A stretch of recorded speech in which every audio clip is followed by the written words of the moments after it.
last long trip of the season before the Easter break. Looking forward to this weekend? Yeah, absolutely. We're looking forward to every game. This stage of the season, it's exciting, isn't it? You know, you work hard all year and hope that you're in and around it. So thankfully we are. So it's in our hands Saturday. Control the controllables and just do our best to beat Warrington. And a big couple of weeks coming up, full squad. Big win last week on the road. Plenty of confidence in the squad, I'm sure. Yeah, I think so. I think it's a great win for us, and we probably weren't anywhere near our best. So the fact that we called on sort of a lot of professionalism and we called on a lot of game management to be able to see out the win. But like I said at the time, we were never really in any danger.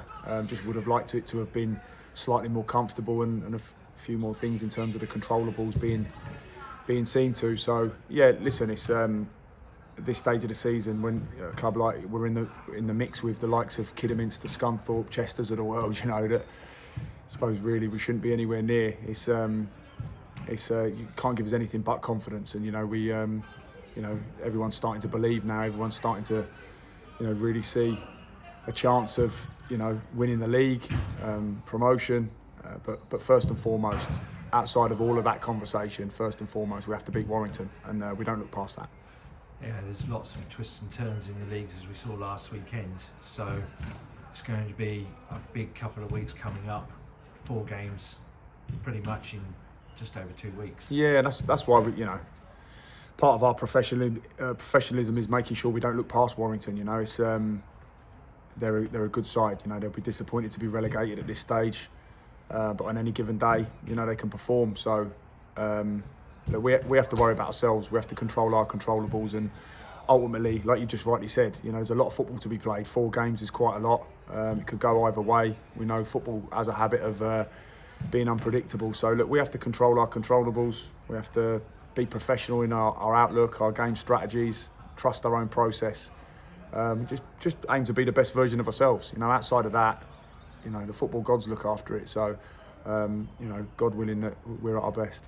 And last week we saw good travelling support. We expect the same at Warrington on Saturday, and there seems to be a real bond between the supporters and the team. And yeah, as always, I think we'll always have a good following, at games, especially when they see the effort that the lads are putting in. Like I say, we've had some really big performances this year, some amazing results that we're hoping to continue to do. Something the expectation is from the players to do that, But I think one thing the fans see is the level of work that's going in from staff, from players, from the club. We've come a long way in my 2 years here, and we feel like we've got up to speed with a lot of the professionalism of football clubs and what we're doing off the field and on the field. So I think supporters, they understand that, and they see how hard the players work on the pitch. And look, results are always when they're positive and you're up in and around it, it gives the supporters something to cheer and something to support. But I can honestly say, I think when we were 11th in the league, they still believed and trusted what we were doing. They could still see the performances, and we always sort of state that we'll come good, and that's what we've done. So 4 games to go, we've put ourselves in a great position. The supporters will appreciate that. A lot of work to do yet. Got Warrington to beat, and that's our main focus for now. Well, good luck on Saturday, and we'll have a chat after the game. Thanks, mate.